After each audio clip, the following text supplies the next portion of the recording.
free market alternative to saving the environment? You were talking last, you mentioned the environment possibly is not being the important issue, but of course in bottom analysis it still is important to a lot of people, so I was just wondering. Well, I mean, there's the standard private property argument, which I think is correct. I mean, it's the standard. I do have some friends who are libertarian environmentalists, and they have all sorts of ingenious plans, which are undoubtedly correct. If you want to save the turtle or whatever it is, I don't care about saving these things. But if you care about saving the species sub 28 of the turtle, you buy the damn thing and preserve it. You have a breeding ground, and you preserve it. And some environmentalist groups are doing that.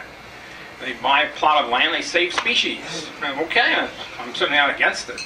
I would contribute a lot of money to it. That's different strokes for different folks.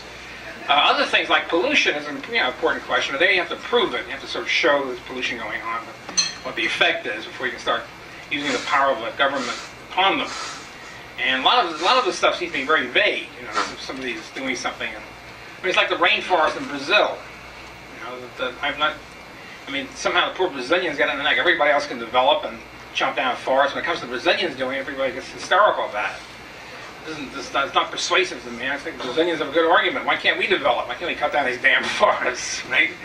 So, also I'm not persuaded why the temperature of the Earth can't rise by 2 degrees in 20 years or 50 years. And what's the matter with that? There's no optimal temperature which we have to fix and somehow use the government to stop increases or decreases. So anyway, I think most of it is off the wall. Well, I've noticed there was a number of organizations that have shown that they can save the environment at a profit, like whale watching. Sure.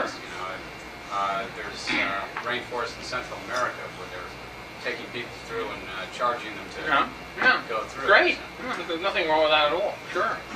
The best example of that is my late Anthony Fisher, the big English free market, the founder of about 24 free market institutes, and he invested in the turtle breeding grounds somewhere in the Caribbean. And the thing apparently about turtles, I'm not a natural scientist. I'm working on shaky ground. I'm not a turtle maven, but anyway, the turtles apparently there's a high death rate for turtles. They're spawned on the beach. There's a big beach, and they have to walk or crawl to the water, right, to be saved. And on the way, which is a long 500 yards or something, they're eaten, killed, not by evil man, but by other species, birds, whatever, raccoons, whatever's going on down there. So anyway, these turtles are dying at a hefty rate. So Fisher bred the turtles. He bred turtles, kept the predators out, put a net over it, whatever he did, increased the turtle population enormously, and of course killed some of the turtles, and sold the turtle soup to the United States, right? But there's a net tremendous increase in turtles. So the environmentalists immediately got hysterical about this. They're killing turtles. So they banned the importation of turtles from the West Indies or whatever, and of course it put them out of business, which means the turtles are back dying, getting killed by birds. I don't know why it's better for birds to kill them than people. So that's the sort of thing that goes on a lot.